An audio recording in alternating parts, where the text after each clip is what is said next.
Hello এবং স্বাগতম। আমি সুশীলা ব্লগ থেকে জানাচ্ছি শুভেচ্ছা ও অভিনন্দন।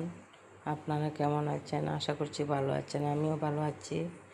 তো আজকের রেসিপিটা হবে ইলিশ মাছ বেগুন আলু দিয়ে ঝোলটা করব। তো দেখুন, আমি ইলিশ মাছগুলো কেটে রাখলাম, আর এদিকে বেগুন আলু লম্বা লম্বা করে কেটে রাখলাম, আর জল দিয়ে আগে থেকে আমি ভিজিয়ে রাখছি। লাল জলটা বেগুন থেকে বার। দেখুন, এদিকে ইলিশ মাছে আমি লবণ হলুদ মেখে ইলিশ মাছটাকে আমি ভেজে নিলাম। হালকা ভেজে নেব, বেশি ভাজবো না। আর এদিকে আরেকটা কড়াই বসাইয়ে আমি ইলিশ মাছের মাথা দিয়ে কুমড়োর ভাজা করব। তো আমি 2 কড়াইয়ে বসাইয়ে রান্নাটা করে নিলাম, আপনাদের সাথে আজকে শেয়ার করছি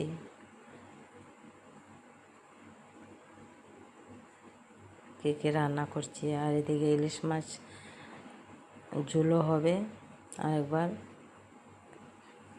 অল্প সিদ্ধ করে নিব। 4 পিস মাছ নিলাম সিদ্ধ করার জন্য। আর এদিকে কুমড়োর ভাজাটা আমি পেঁয়াজ দিয়ে সম্বাস দিয়ে দিলাম, স্বাদ অনুযায়ী লবণ দিয়ে ঢাকা দিয়ে দিবে, ভালো করে মজিয়ে নিব। আর এদিকে ইলিশ মাছগুলো আমি দেখুন কত সুন্দর ভাজা হয়েছে। ইলিশ মাছের পেটিটা দিয়ে আমি রান্নাটা করব বেগুন আলু দিয়ে।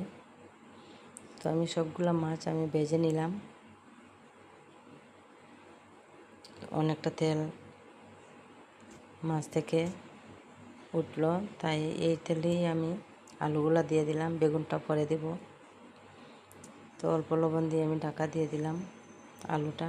আর এদিকে কুমড়ার মধ্যে কুমড়াটা একদম খুব সুন্দর মজে গেছে, তাই আমি মাছের মাথাটা দিয়ে দিলাম, আর হলুদ আর লঙ্কার গুঁড়া আর জিরের গুঁড়া দিয়ে আরও কিছুক্ষণ আমি বাছাটা করে নেব। টাইম লাগে ভাজাটা করতে। এই ভাজাটার মধ্যে যত জলটা শুকাবে ততই ভালো লাগবে, টেস্টটা ভালো হবে। তো দেখুন, এইভাবে আলুটাও আমি লাল লাল করে ভেজে নিচ্ছি, প্রায় সিদ্ধ হয়ে যাবে এভাবে ঢাকা দিয়ে করলে। আর এদিকে ঝোলের জন্য আমি মশলা রেডি করলাম, ধনিয়ার গুঁড়া, জিরের গুঁড়া, লঙ্কার গুঁড়া, আর এদিকে আদা পেঁয়াজ রসুন বেটে নিলাম অল্প করে। তো দেখুন, আলুটা আমি ভেজে নিলাম, এখন আমি বেগুনগুলো দিয়ে দিলাম। বেগুনগুলো দিয়ে আমি বেগুনটা আগে দিয়ে দিলে বেগুনটা একদম ভেঙে যাবে, গলে যাবে, তাই আমি পরে দিলাম। আলুটা ভাজা হওয়ার পর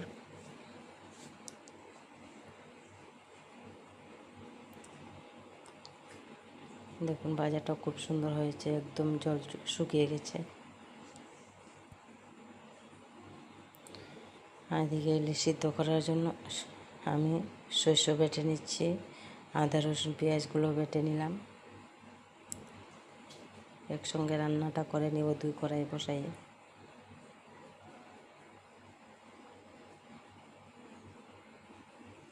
তো দেখুন, আমার আলু বেগুনগুলো ভাজা হয়ে গেছে, তো তুলে নিব। খুব সুন্দর করে লাল লাল করে ভেজে নিলাম। তো তেল জড়িয়ে আমি তুলে নেব।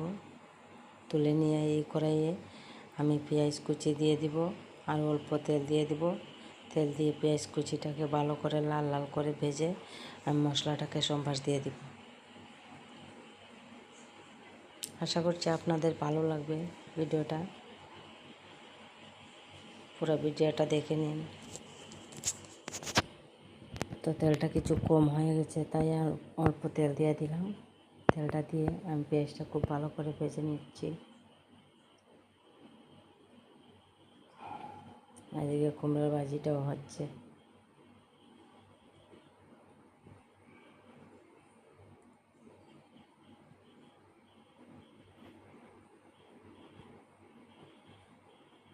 এদিকে সরষেটার মধ্যে আমি লবণ হলুদ, ইলিশটার মধ্যে লবণ হলুদ সরষে বাটা আদা রসুন পেঁয়াজ বাটা দিয়ে দিলাম, সরষের তেল দিয়ে দিলাম। তো মেখে নেব। আমার ভাজিটা হয়ে গেছে, তাই এই কড়াইতে আমি সিদ্ধটা করে নিব ইলিশটাকে।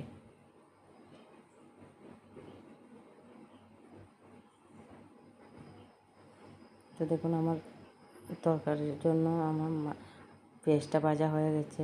তো আমি মশলাটা দিয়ে দিলাম, মশলাটা দিয়ে ভালো করে কষিয়ে নিব। স্বাদ অনুযায়ী লবণ দিয়ে দিলাম, আর কালারের জন্য অল্প হলুদ দিয়ে দেবো।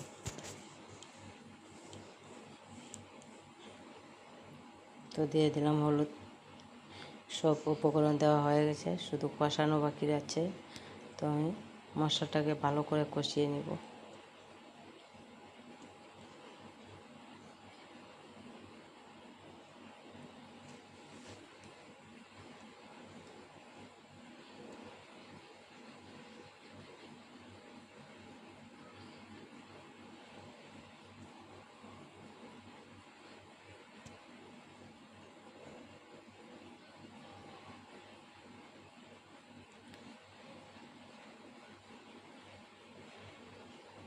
দেখুন ভাজিটা খুব সুন্দর হয়েছে।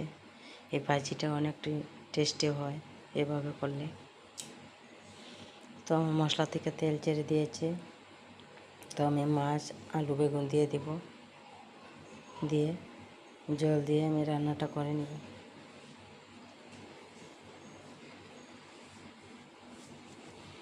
তো আলু, বেগুন, মাছ আমি এগুলো দিয়ে দিলাম, আর একটু নেড়ে চেড়ে দিলাম। নেড়ে চেড়ে আমি জলটা দিয়ে দিলাম। জল দিয়ে আমি 2-3 মিনিটের মতো রান্নাটা করে নেব। তো দেখুন আমার রান্নাটা হয়ে গেছে। ইলিশ মাছের পাতলা ঝোল দারুণ টেস্ট হয় এভাবে। সিদ্ধ তো খাওয়া হয়ই, তো এইভাবে রান্নাটা করলে আলু বেগুন দিয়ে অনেক টেস্টি হয়।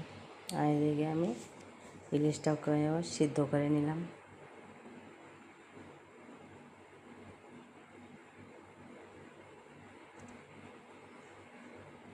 তো আমার ভিডিওটা কেমন হয়েছে অবশ্যই কমেন্টে জানাবেন। আর আপনারা ভালো থাকবেন, সুস্থ থাকবেন। এখন আমার ইলিশ মাছের সিদ্ধটা অনেকটা পাতলা রয়ে গেছে, আরও কিছুক্ষণ রান্নাটা করে নিব। আর ভিডিওটা যদি ভালো লাগে লাইক কমেন্ট করে পাশে থাকবেন। আর যারা সাবস্ক্রাইব করেননি ভিডিওটা সাবস্ক্রাইব করে রাখবেন। বাই বাই বন্ধুরা, দেখা হবে নেক্সট ভিডিও।